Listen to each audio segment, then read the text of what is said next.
he's the longest running showrunner for The Simpsons and one of the highest rated. Welcome him. Thank you. We've got, oh my God, Eric Lewald, is that how you say it? Lewald. Lewald, okay. Either way. Okay, Eric Lewald and his wife, yes, Julia.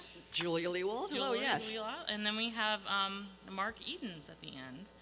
And all of these wonderful people worked on the lovely X-Men animated series, and each of them has their own book out right now, which you should totally check out.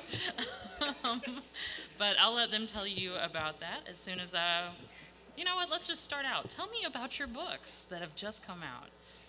You want to start with us, Mark? Tell me about your book. Yeah, I've been working in animation and TV for 30 years, and it was just by accident. It's kind of a temporary thing until I got back to what I really wanted to do, which was write novels. And so I've got a novel out called Death Be Not Pwned, which for most, fortunately, since I have children of a certain age, I know what pwned means. I have to explain it to a lot of people. But it's a comic novel about high school senior. It's a weekend. He's desperately trying to finish his college application essay. And on his way home from his after-school job, he runs over death and has to spend the whole weekend chauffeuring death around to all his appointments. So it's kind of a dark comedy, but hopefully it'll be the first of many coming. So. All right.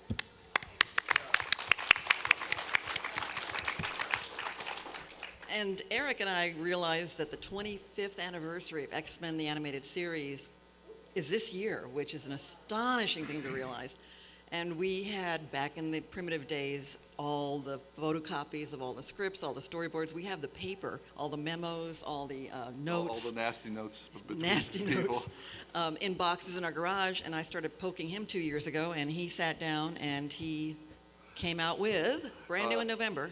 Referred to as previously on X-Men, because that's kind of what's in everybody's head that saw the show. It's like Space, the Final Frontier. It's the first thing you hear when you turn the show on, and it also refers to the fact, of course, y'all remember that there weren't really many connected story cartoons before we tried it on this and had a chance to do it on this. And besides just a personal history of the show, because I was involved from the first day to the last, so being on the inside really gives you a look that people really can't see when they're not in the middle of it all. Also interviewed, there's 36 interviews, all the cast, all the artists, the writers, and then a filmography about notes about each, with images and notes about each of the episodes. So that's what just came out, and we've got a table down, AA22 if you're interested in a copy. Along with Mark. Yeah, Mark will be there too. That's where his novel is purchasable. Yes, I'm Mike Reiss. I don't have the best book necessarily on the panel, but I have the closest book. We're selling it right outside the door.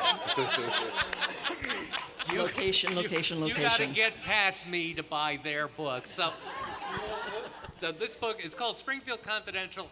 2 years ago, a journalist called me up. He said, Mike, I didn't even know the guy. He goes, you and me, we're going to go on the road. We're going to see America. We're going to write a book about Mike Reiss's America, and there won't even be any Simpsons in it. So 2 years later, here's the book. It's 95% Simpsons. I've never been in a car with that guy. We didn't go anywhere. And then just real quick later, I said, how did you even come up with this idea of the road trip? He says, well, I stole it from another journalist who went on the road with David Foster Wallace, the novelist. And I go, didn't he kill himself after the road trip? Anyway, so I got tricked into writing the book, but it's the book. I've been at The Simpsons for 30 years now, and this is all the inside dirt. This is all the gossip, the stories, the scandals. This is the book that's going to get me fired.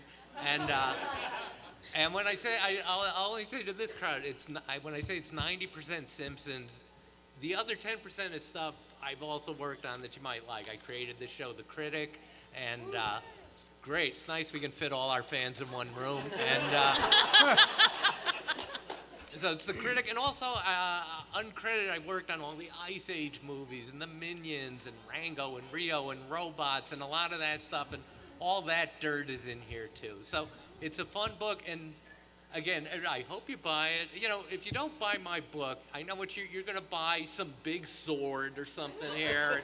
It's going to break in the car on the way home. So buy the book. If you don't watch The Simpsons, I know your dad watches it, and Father's Day is coming up. So I'm done. I just want to add that I have the least expensive book. Yeah. We got nothing. We're farthest away and we're the priciest. So we're screwed. If you got some money left over after you buy that sword, you know. So, Mike, Yeah. Julia, Eric, all of you are showrunners. Could each of you tell me a little bit about, or tell us a little bit about what exactly a showrunner does? At least for those of us in the audience that don't know what that means. Anyone? Well, jumping in, I think we're going to speak specifically to the universe of animation show running. Yes. Which, just so you understand, is a kind of different thing than live action show running. And I think it has to do, in our world, with the lag time, the writing of a script and the getting of that through notes, and then the starting of the storyboards and then the animation. So that's part of the process of being a showrunner for animation. That's different than live action. Yeah, and you were lucky. You got two completely different animation worlds here. In The Simpsons with primetime, I understand there's more of a writer's room situation. We have a strange, atypical Hollywood setup for the kind of animation we did for X-Men and Beetlejuice and all these other shows that we were in charge of, where it's more like individuals off in their offices will get together and say, okay, Mark and I will lay out 13 stories, and then we'll get half a dozen people and say, you write this one, you write this one, you write this one, and we see, we see their work and maybe not even see them again. So there's no, when you asked about the writer's room, in our corner of independent animation production, we didn't really have a writer's room. We just had a showrunner who decided what the stories were and took pitches and assigned them, and his favorite writers, and they would each get to write their own movie, which is, I'd say, not at all typical for primetime television. And how much rewriting would be done, and by whom? It depended. I think lazy, inefficient showrunners would keep handing the script back to them, and we had tight deadlines. So an outline would come in, you'd maybe get one chance to fix it, and then.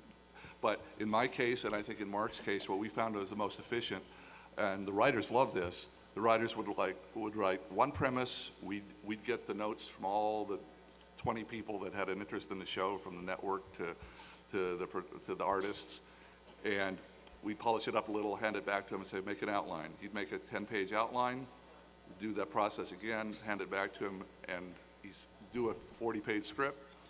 He'd do a 40-page script, and if it wasn't right, I'd rewrite it all. Or if it was perfect, I'd just smile and have a weekend and hand it to the artist and say, we're done. So in our case, the showrunner did all the revisions. The writers just had to do a first draft of each, and then they were done, and they got their money. Don't say just.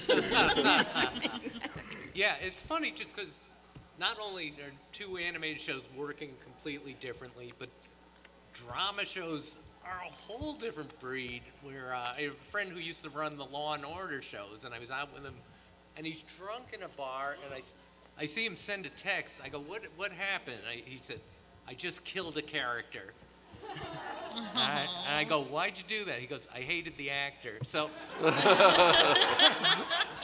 but Simpsons show, it's very fun to write at The Simpsons. It's a fun job. You just sit in a big room with other funny people and you make jokes all day.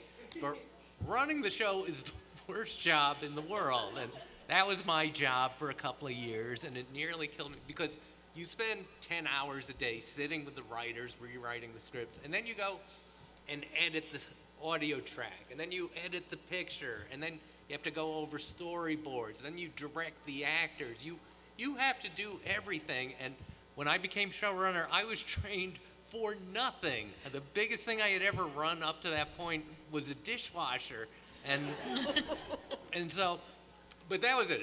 It's a brutally hard job where when I did it for the 2 years, I gained 70 pounds. And I went to the doctor at the end of the run. And this is how hard the job was I was praying for a heart attack. I said, oh, come on, heart, do your job. Get me a week off. And I went to the doctor at the end of the run, and he said, you weigh 239 pounds. And I go, that's what Homer weighs. I had become Homer Simpson. Just real quick, the process is somebody writes the script. Someone comes in the idea, sells the idea, writes the script, and then it goes to a room full of 8 writers, generally. We all have the script, and we go, line 1, anyone got anything better? And you just throw out jokes till you make everyone laugh, and then that goes in, all right, line 2, line 3, and by the end of the process, and we do that from start to finish 8 full times, and if you wrote the best Simpson script in history, by the time it hits the air, 80% of it has been changed. Very often, 100% has been changed. Wow. And we vet our writers pretty well, so the only way you can get fired at the show is if you're sitting there going, oh, don't change that. Oh, give it a shot. Oh, maybe we are wrecking it, but you just got to let it go. You got to have faith in the process that it'll work out, and you just got to always keep moving forward. Mark? Yeah, I've actually been the story editor in charge of the scripts on. I've had the credit on a couple of shows where I was just a writing producer, but we did an animated show based on Little Shop of Horrors, which very few people saw, but it was very funny. It's called Little Shop, and from that experience, I don't think I'd want to be a story editor much, because I'd make assignments and they turn them in, and I'd just rewrite them myself, because I never like anything unless I wrote it anyway. So. Yeah, go ahead. Inside the writer's room basically was the two of you at the beginning of X-Men at our tiny little bungalow at the dining room table with a bunch of iced tea and Diet Coke. I think also, too, more of an episodic thing kind of required that you guys pound out what those 13 episodes are and then assign them out versus the next few seasons when writers would be allowed to come in and kind of pitch. Does that track? Yeah, and just again, as a contrast, because I do have a lot of friends in, say, sitcoms or in primetime television where they say, well, I wrote a really good script and I have no clue what's going to be on TV, what's going to end up being. If you've got somebody good enough, like our mutual friend Len Yulee, who's not here today, but he's a dear friend of all of us by chance, I would get we had long animation scripts because we wrote a lot of detail for the artists. We'd hand them right to the storyboard guys that didn't have a lot of time, and we wanted to put in all the action, which is different from what sitcom people do and what some other animated shows just kind of leave it up to the artists and directors. We would basically direct everything on the page as much as we could, which is our indulgence, but I think they appreciated it. But we would actually go through, and if I got a script from Len that was really tight, or of course from Mark, and I would hand it in. When it was on the air 6 months later, there wouldn't be a word changed. Wow. And I would say that on average of the hundreds of scripts, animated scripts that we have on the air, on average of about 90% of what we wrote in our draft is on, or certainly on the final polish between the two of us will be on screen. We don't have the budget and the time for people to rethink and maybe we could do this a different way. And I think the downside of that is you don't get this wonderful creative world of 8 or 9 really talented people making that script better. Again, the upside is when you write something, which again is not the way it is with movies at all, where writers don't necessarily recognize a word that they wrote. When in our low budget corner of animation, if you wrote a script, that's what's going to be on television. Yeah, on the show Exo Squad, the action adventure, science fiction kind of show, animated, I did a script one time and the executive in charge finaled it without reading it. He had, that was like episode 52 or something. So he knew that we knew what we were doing, and so we turned it into him. and they were in a hurry to get it in production, and he just finalized it before he'd had a chance to read it, because there was that kind of trust. I have to tell a story from the world of animated movies, which is a completely different thing.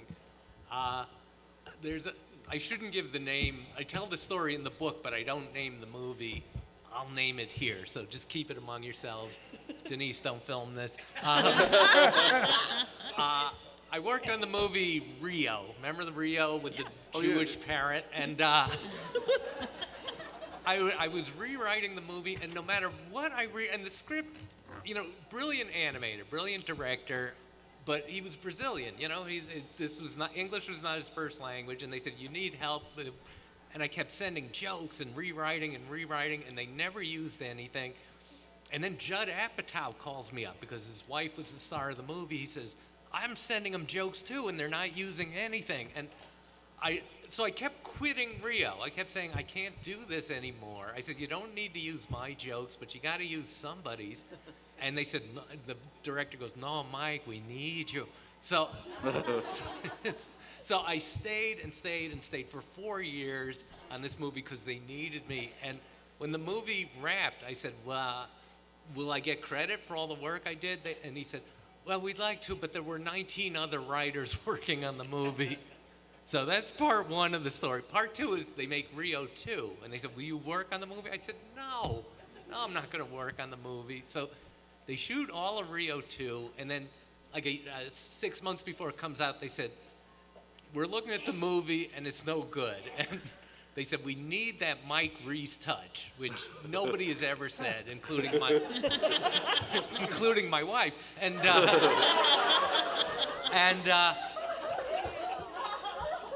So they said, will you help us? And I said, look, I know there's been a lot of bad blood, but I'm so touched. You came to me, and I don't even care about money, which I've never said before. And I said, yeah, I'll help you on the movie. All I ask is, at the end of the movie, where it says thanks to, and you thank the state of Georgia and Avis Rent-A-Car and all that, can you put me in that list of names? And they called me back the next day, and they said, no deal. Ouch. Credits are important in Hollywood. Credits are really. So, the panels here. So often in animation, you have to be funny. What do you do as if you're a new writer and you're actually not in the position of feeling like you're very funny at all? Look for work somewhere else. There are certain things you can learn about humor, but I really think it's like pitch or singing or whatever. I can't sing, but I once had in college of all things, for a semester at NYU, had this brilliant Harvard scholar who was lecturing us on the history of humor. And he was digging through philosophers. He couldn't find anything. There's a little I can't even remember who the 2 or 3 people he found in 2,000 years of history that bothered to mention humor, which is so central. And then we were watching Night of the Opera, and he was trying to explain why a bit was funny, and he went through historical stuff. Well, they're the children of immigrants, and maybe their eyes aren't so good, and that's why I say, why do you have a baboon in your pocket? But in the end, he just kind of shrugged and gave up and said, well, it's funny because it's Groucho. And that was, to me, why are we having the class? I mean, but it was the best insight I ever had. It's really hard to explain or teach or figure out comedy, and it's personal. We get these notes because the shows we write go all over the planet. It has to go to 80 different cultures, and we're told, well, humor doesn't travel well because everybody has different associations and maybe different senses of humor. And somebody slipping on a banana peel and falling, everybody gets the physical humor, and so Charlie Chaplin became internationally famous. But getting across the kind of stuff we all laugh at, a lot of it is self-referential, stuff with your culture, with your town, and learning, taking a job where you have to be funny and you don't feel comfortable that you are funny already really sounds torturous. Can I jump in? I'm sorry, Please, just the idea too that working with the characters that you are working with, whatever the characters are, that pick any single line, and if it comes out of one character's mouth, it's funny. If it comes out of another character's mouth, you're going, what? So being comfortable with the characters that you're working with, I think is also very important to drama, but also to humor. So you can set those things up kind of mechanically, but you need to know your characters. Yeah, an interesting thing with the Simpsons writers, we always have about 20 writers on the show, is if you look at actors, any actor you know almost always comes from an acting family. You know, Jennifer Aniston or someone, her father was a soap opera actor. You start digging, oh, this guy, Marlon Brando's mother, was an acting teacher. Those are the only two actors I know. But it's a family business. And directors come from directing families, or sometimes a director used to be an actor and that kind of thing. Comedy writers just pop up. I mean, our Simpsons writers, not only is nobody from a show business family, nobody's even from a big city. Nobody's from New York or, where you might get into show business. They just pop up in weird little towns all over America. And the only thing I compare it to is like Siamese twins or something. It just sort of happens, and that's how they wind up at the show. And, God bless them. I mean, if they weren't writing comedy, they'd be funny homeless people, I think. Okay. So I'm actually curious, if you could reboot any one of the properties you've worked on, which one would it be, and how bad would the fans be crying? Well, I'd reboot Young Hercules from Renaissance because it stars Ryan Gosling, but that's just me. So, She got to hug him twice.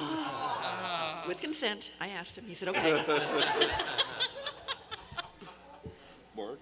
Yeah, I'd like to redo Exo Squad, which was a show that, and the fans wouldn't be upset because there weren't very many of them anyway.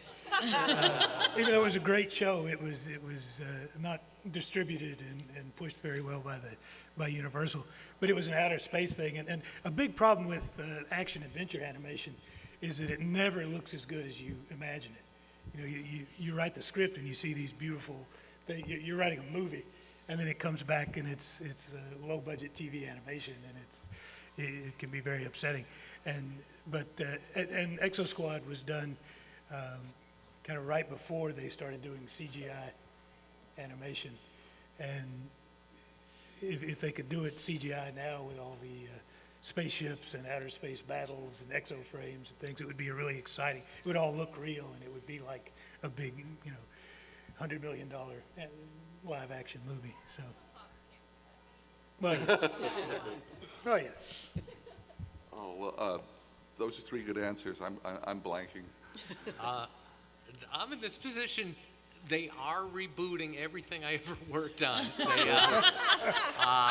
I worked on the show Alf with the puppet. Oh And my God, they're rebooting. they're trying to reboot that. And I worked on a show called Sledgehammer about a funny cop, and they're trying to reboot that. And I feel like if The Simpsons goes down, I'll just start working backwards in my career.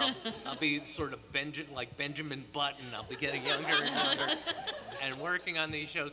The one, and the critic, I should mention, if you remember the show, we had to pressure John Lovitz into doing it. In fact, the critic was conceived as a live action show, and we wrote the script. This is the stupidest thing in the world. Al, Gene, and I wrote the script for the critic, for John Lovitz, but we didn't tell John Lovitz. And then we presented it to him. Blah, here it is. You're going to do this. He goes, no, I'm a movie star. I'm not going to do this. And he was walking out of the room, and in desperation, I go, what if it's animated? And he goes, okay. And it's I think the only animated show in history that was conceived where the last creative decision was to make it animated. So he didn't want to do it. He grudgingly did the critic for 2 years. Well, now you don't see John Lovitz anywhere, and now he's calling me all the time. Let's do the critic again. I want to do the critic. And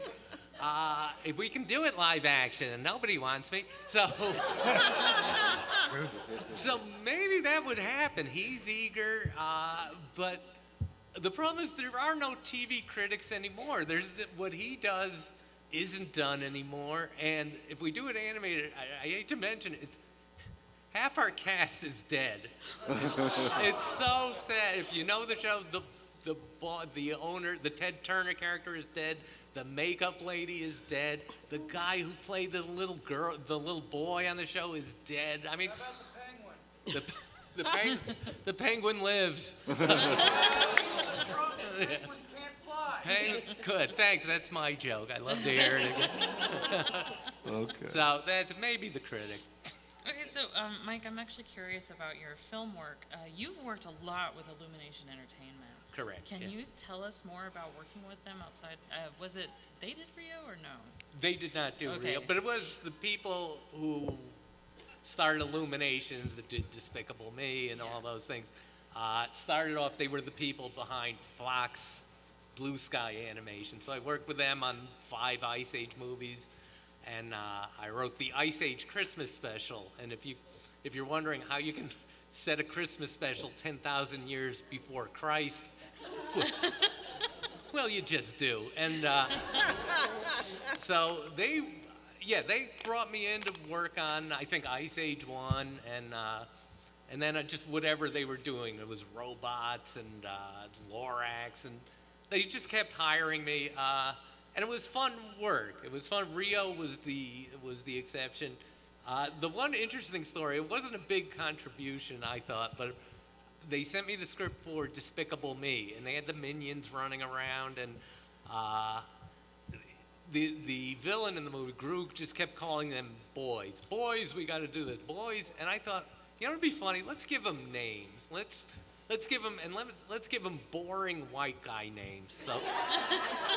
So, because to me, I mean, it's funny because kids can tell them all apart, and to me, they just look like a bottle of Advils, you know. And so I'm sitting at The Simpsons one day, and I'm looking at my friends Bob and Kevin and Stuart sitting across from me, and I go, all right, we'll name Bob and Kevin and Stuart. So you're ahead of me. So 3 years later, the Minions movies come out, and there's these big posters. Meet Bob. Here's Kevin. Here's Stuart. Awesome. Actually, Mark, I have a question for you. All right. So you've worked on the Ghostbusters, Rescue Rangers, Mummies Alive, X-Men, Xena Squad, everything under the sun. And I'm curious that, in looking at your past history, you jump from franchise to franchise to franchise. How do you not get them to like bleed together? And the way you do it can cause problems on a panel like this because you write a script and then you try to forget about it immediately. Their entire, I wrote a couple of RoboCop scripts that Eric and For us. Julia were story editors on, but I have no memory of writing for that show at all. You kind of put it out of your mind. Sometimes because it's something else that's going on or because it's a show that you really like, I mentioned Little Shop that I was in charge of, and I can remember those because it was a really interesting show, or Exo Squad or some of the others. But you just you try to put them out of your mind as quick as you can, so that they don't interfere with what you're doing, so that you don't get them all confused. How many have you done, and how long did they take? I stopped counting at 100 animated episodes. Wow. I mean, he's done over 76 of X-Men just alone. Wow. You're credited for over Well, 76 Oh well, episodes. that's like a That's IMDb. That's IMDb. yeah. And so when we run a show on IMDb, we get credited for all. And I did work on all 76 of those, but there was a the Beetlejuice series, and somehow I got lumped in, and it says I've done 80, and Whoa. no way that happened. But yeah, it's very much for us a gig economy. It's just you get an assignment, you hope to get another assignment, and it's very Darwinian. When we did X-Men, certainly as soon as it became a big hit, everybody wanted to work on it, and you give a person a chance, and I wasn't very good at, I guess, as a teacher. I just would say, okay, this is working, you're going to get another one, or this is not, very nice to meet you, and you get a chance to work. You pitch yourself, and this gets very tiring when you're trying to make a living as an independent animation writer. if there are 50 or 60 shows going, you go to each one and say, can I have a shot at pitching to you, please? And you have to learn each show and know the characters well enough to come up with a really compelling story for that individual show. And each one takes a long time. So for the people that are working animation writers in that independent, it's versus, say, being on a staff where you've got a salary, which is I mean, and those are I'm sure are very hard to get. But 90% of the people we know work script to script, and certainly for us, when we run shows, we get a show, and when it's 26 or 50 episodes are done, we're just done, and we're out, waving to who else is hiring today. It's very much just one job at a time. Quick X-Men bit here. When you got the call about this new show that Fox Kids wanted to do, and didn't really know who the X-Men were when you went into the big meeting, but kept your mouth shut smartly, let the other folks sort of say what was going on. That first year, 13 episodes, no one thought it was going to do anything, so you had a 13-episode contract, and Right. goodbye. Yeah. I and the writers, and I and Mark and the writers, and Larry Houston, who drew who was in charge of all the artwork, and the guy that designed the show, we were all let go after creating the first 13. It takes another 3 or 4 months for the animation to come back on a complicated show like this, and for the show to premiere. So we're sitting there saying, oh, we got a 3-month gap here. Chances are, and people are telling us, because in 1992 nobody thought the show would work, you better get another job, and that's when we all started Exo Squad. So while we're waiting, we're trying to create a whole nother world and a whole nother group of characters, and we're just getting deep in the first 13 of those, and we get the call back, X-Men hit number 1 right away, come back, hurry, come back. And then Fox realized, oh damn, nobody on the talent side has any contracts. If we were clever and we had leverage, we would have said, oh yeah, triple that money. But we had no leverage, and we wanted to do the show, and Chaim Saban was in charge. So what happened, in terms of hiring the writers and the artists, instead of, after we give him a number 1 hit show on children's television, we come back and he said, well, they'll be happy to work for the show. I cut their salary. And so he knocked 10% off the script fees, and I had to go around to the writers and say, yeah, we got another 13, but we're going to pay you less because it's a number 1 show. I'm his wife. I was one of the writers. Yeah, I had to cut my wife's salary. And he said, and it's a hit show. If you don't want to write for a hit show, there's a line out the door of people who will. So welcome to daytime animation. Back in the day, people who wrote novels and things would start out writing for newspapers and stuff, and then they'd learn how to write, concise sentences and how to get information across, and how not to have a lot of extra stuff that didn't need to be there, and they would kind of learn the craft. And writing for animation, for the kind of animation that we do, is sort of that way. It's like you learn how to tell a story in 22 minutes and how to write it in a week, and how to do another one the next week, and just crank them out, and you try to make it as good as you can, but you learn how to trim out all the stuff you don't need, and how not to agonize over whether something's good or not. Just put it down and do the best you can. Yeah, just be decisive. The difference between a budget place, I worked for Hanna-Barbera for a year, and I wrote 18 or 19 scripts in the year, and I moved to Disney, where they had about 10 times the money. It's where I met my wife, so I'm very happy that it happened. But they had about 10 times the money and 20 times the middle management, who were all anxiously trying to give notes and decide if the stories were right or not. After 19 at Hanna-Barbera, I wrote 4 in a year, 4 half-hour scripts in a year. I mean, we can write a half-hour script in 3 or 4 days if we have to. That was the level of indecision. Okay, give us an 8th draft, give us a 9th draft of the story, because, wow, someone had an idea, or my daughter likes skeletons, or whatever it was, that came to mind to that executive. He felt he had to put his 2 cents worth in and change it a little bit, and that meant going back to the drawing board. And they had the cushion of cash to be able to do, have us write a script 10 times. And it really, for us, sucked the life out of it, because you lose your morale. You've tried 7 ways, you're out of ways, and now you're just kind of going back to the first one. And our gag was, what got into production, what was ever on the head of the department's desk the day he ran out of money. Because we had no clue about a creative decision. He just had us keep on writing until we dropped. And that wasn't pleasant. Yeah, when people want to know what the secret of the Simpsons success is, a big one is when James L. Brooks sold it to Fox, which was a new network at the time, he said, no network executive is allowed anywhere near this show. So if you come to LA, you can watch us record The Simpsons. You can come to a table where you'd see us do The Simpsons. The president of Fox is not allowed in and has never been allowed in. And so when the show started up, nobody wanted to work on it. Nobody knew it was going to last. I took the job and didn't tell anyone what I was doing because I thought I'd hit rock bottom. And real quick, right before the show came on the air, I was sitting in the trailer with the other writers, and that tells you something right now. We didn't even have a room. We were in a trailer, and I had the feeling if the show flopped, they were just going to back the trailer up to the ocean.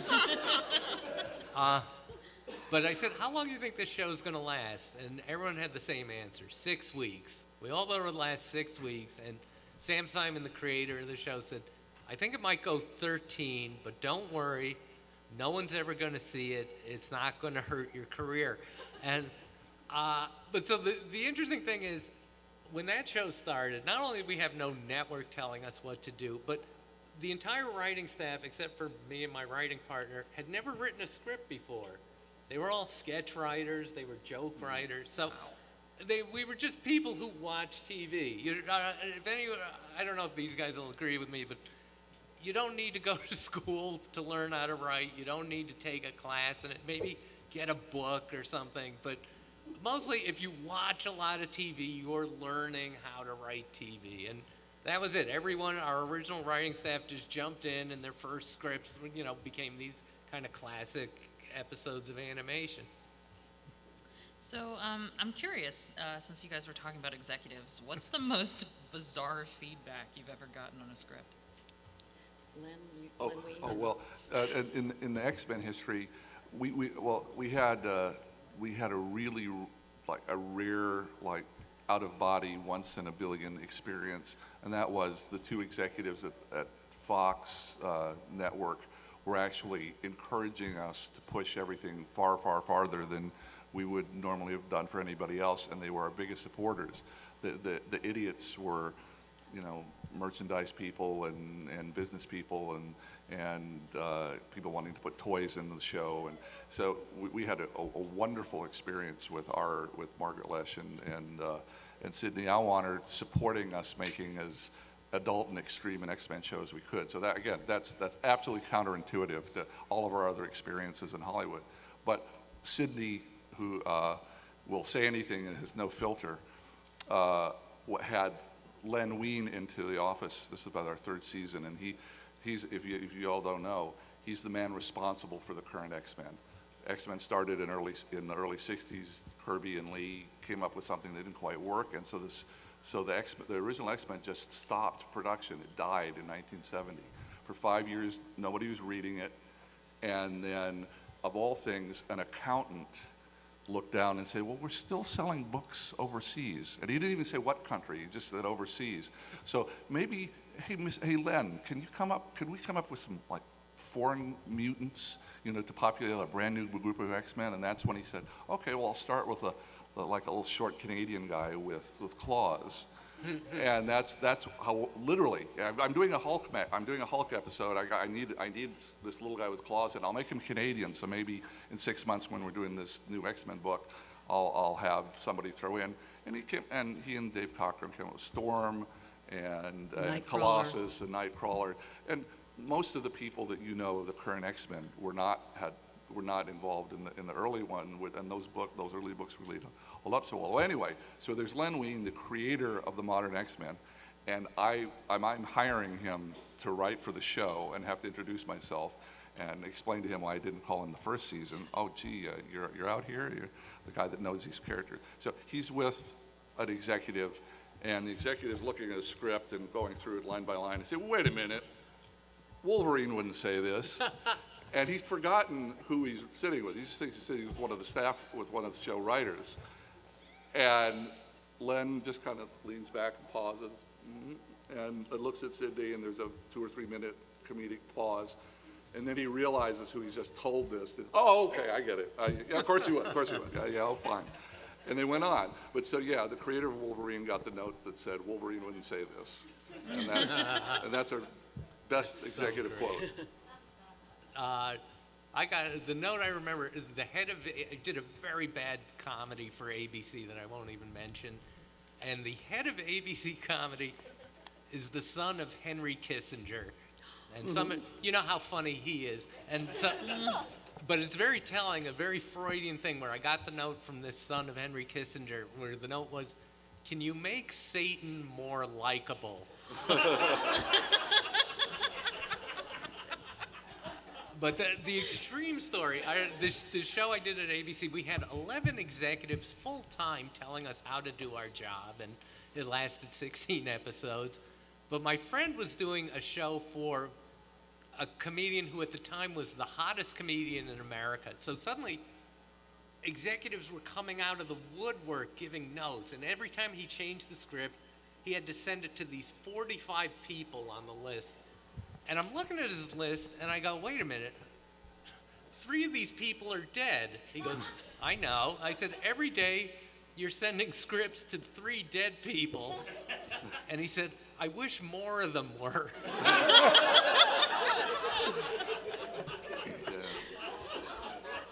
Wow. We did have one little thing, because we're working mostly in what is considered children's TV animation. Broadcast standards and practices is a different beast for the stuff that we were doing. And again, you're never going to hear this for another show, but the broadcast standards and practices person, a woman named Avery Coburn, she was good. She was a good person. She was an advocate for the show. But there's one of these kind of moments where the characters are in the Savage Land, and there's volcanoes, and there's dinosaurs, and things are blowing up, and it's the X-Men, and stuff's happening, and a dinosaur falls into a volcano, and the note came back, we have to see the dinosaur climb out of the volcano. We cannot see the dinosaur die. And Sidney Iwander saying, you do know they're extinct, and this is But I think he lost that one. Yeah, we lost that one.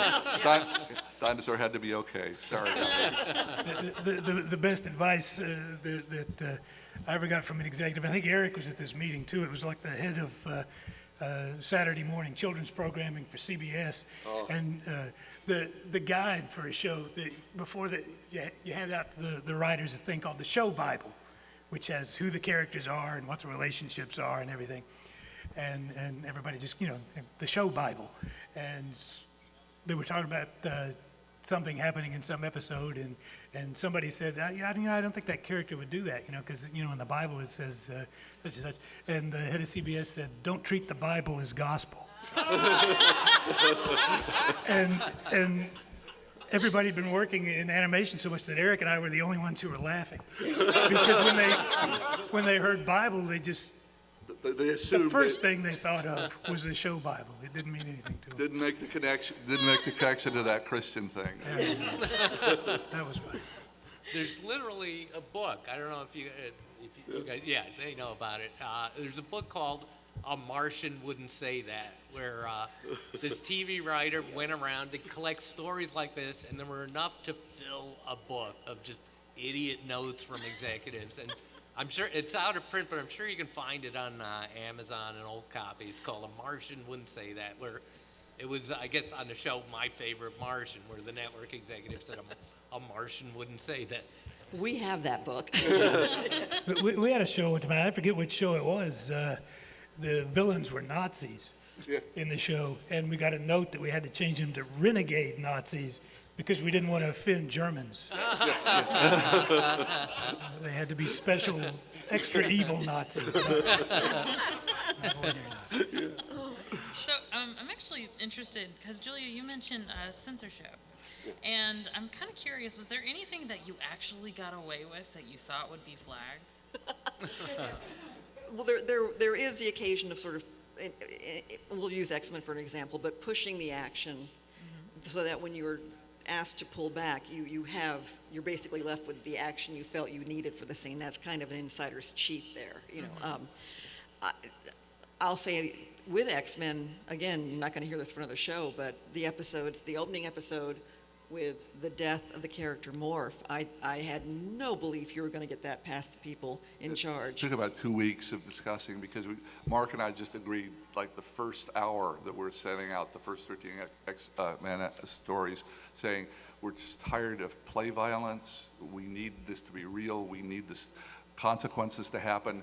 We need people to be concerned about the X-Men, and we need them to care for each other. We need to kill somebody in the first story. And we actually added someone, it's like the Star Trek guy in the red jersey. We added someone specifically to kill him so that the rest of, all the audience would know none of these characters are safe for the next 70 episodes. And B, it showed, the way we got it past the censor was we convinced her it wasn't gonna be on screen, it was gonna be off screen, but the focus of it was gonna be on the grieving of the team and their reaction to it, not on, oh boy, we could see Morph blown up. But that was one we pushed through and we really thought wasn't gonna get through and it never had before. And this thoughtful woman said, sure, I trust you to handle it right. And that built more trust for later when we had an entire episode about introducing a character that was deeply devout. Nightcrawler episode with Nightcrawler. Actually, we stared at him and said, this is a good Marvel character, one of their best ones. But his first thing is he's a devout Christian. How in the world are we going to get this on Saturday morning television? And he looks like Satan. With a tail. And this lady just said, fine, we don't want to see any crosses when you blow up the monastery. But you have a non-denominational monastery in Germany, whatever the hell that is, and just treat this guy with respect and don't make it proselytized. Since we had a half hour basically with 3 X-Men, the rest weren't even there. They're on vacation and they run into this guy, and it's all he does is talk about God. And we thought it was Len's script, of all people, our mutual friend. Len Uly. And it got through, and we didn't upset whole ranges of church groups or anything. It seemed to go over well, and that was even a bigger shock than being able to kill somebody, that we were able to get that one through. We got a lot of censor stories on the Simpsons. I don't know if this is the good one. I never told this before, but we did the episode where Homer has to smoke medical marijuana, and it's such a good idea. And Fox says you can't do it, and we call him. Well, we did it, and they said, well, we're not going to air it, and we said, okay, show nothing for a half hour. It'll be kind of an uptick in your programming, and I said, okay, and we didn't know till 5 minutes to 8 whether they were going to show it or not. And then finally they called us, they said, we're showing it, and we hired a bank of operators to handle all the angry calls that are coming in. We go, great. The episode aired. We call them back the next day. We go, how'd it go? And they go, no calls. 5 minutes remaining. Okay. I will say, Eric, interestingly, you worked on Beetlejuice the year prior to the start of X-Men, and from Fox Kids learned Beetlejuice was getting a ton of mail that was not very fond of it from, again, a lot of families who felt it was, that Beetlejuice was satanic, and it was all these awful anti-religion things that were going on for the kids. X-Men... They were very afraid about the level of violence because, you've got all these superheroes. With superpowers and fighting bigger superheroes with bigger superpowers, we can't have them just kind of pawing at each other. We have to have them like blowing up cities. And we did have to pull back once right after the LA riots. We just written an episode where they have a big battle royal in a city and the city burns down. So we had to adjust that story a little bit. But in general, we pushed the action physical action as much as we could for Saturday morning, and no bad response from America. It was really heartening. We occasionally get a question, why are all those cartoons so violent? But Fox did not get in trouble for the X-Men. I guess making so much money off of it, they probably wouldn't have cared anyway. Well, we have a little bit of time left, so we're going to open up the floor for questions. Anybody who wants to have a question, I think we can kind of see you guys out there, so I guess the guy in the white shirt. I was curious, it was something I didn't get to ask last night. Y'all were talking about X-Men and the voice actors and Apocalypse in particular. I've always been curious, was there any after effect or is that 100%? That's his voice. Of all the characters, this is the most geeky, personal story from all of the X-Men show.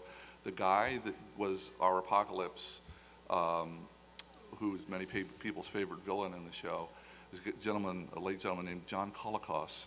And they're, again, all Canadian actors. And the reason he touched me is that, and I didn't realize this until after he was dead, so I didn't get to talk to him about it. He was the first Klingon ever in Star Trek in 1967. He's a Klingon commander that's butting heads with Kirk when they're down on a little pastoral planet. And it's going to turn Spock's mind into a vegetable. But that voice that you heard from Apocalypse, that's not effects. That's John Colicos's instrument. So. I see a blue shirt back here. Yeah.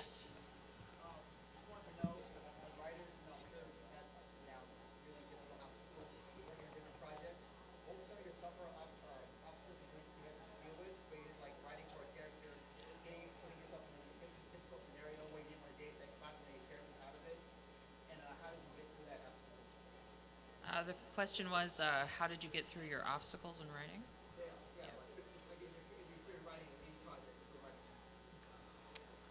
Well, we tended to find that, that when we put ourselves in a really nasty, terrible corner, that tended to make it more dramatic, and we'd have to not be lazy about getting out of it. But I don't think. And again, we're working so fast.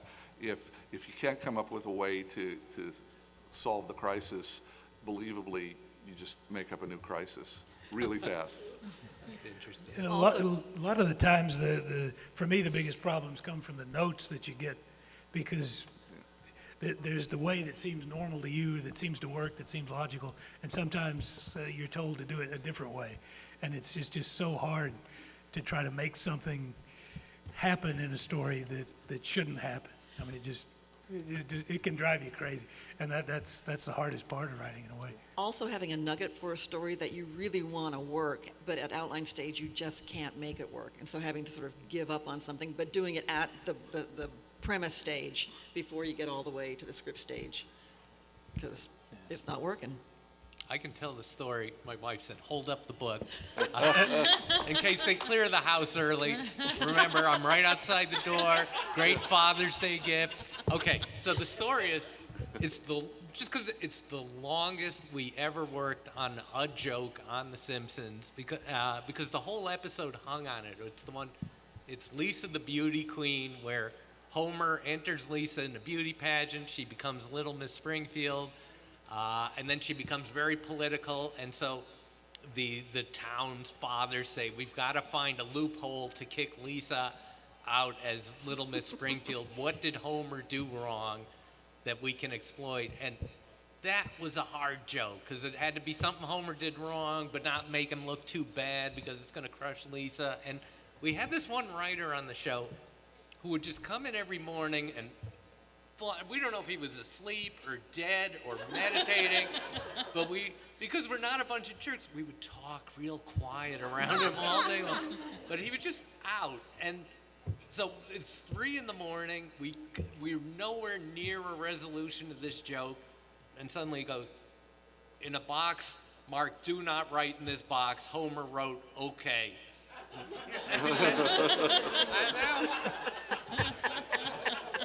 And he saved the show.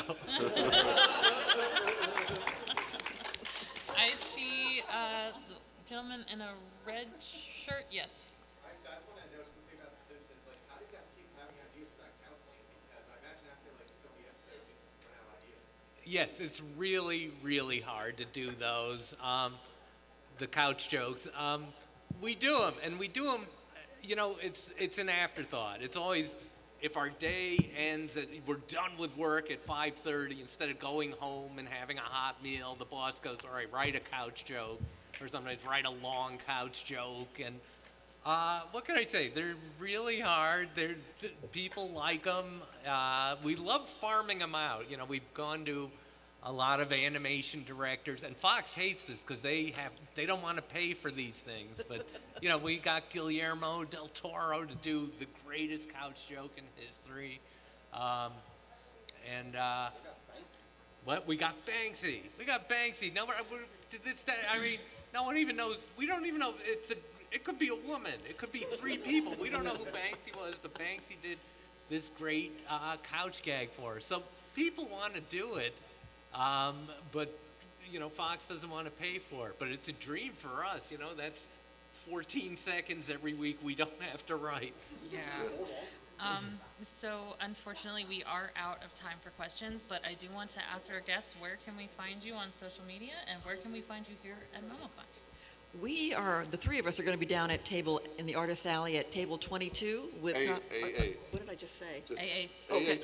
AA 22. AA 22. With his book there, Death Be Not Pwned, with our book previously on X-Men, and just happy to come by and ask questions and chat. And then we've got cards to hand out that has all our social media information about Twitter, our website.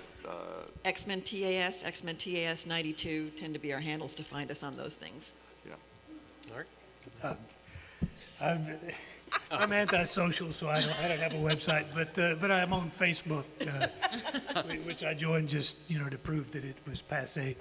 So, I don't think I mentioned I have a book coming out, but it's right outside the door, and if you don't catch it then, I'm speaking tomorrow, and you can catch it then, and somewhere we'll be downstairs. You cannot get away from me. If you're too cheap to buy a book, follow me on Twitter at Mike Reiss Writer. I give you one good joke a day, like the Jimmy Fallon show. So. Thank you, everybody. Give him a warm welcome.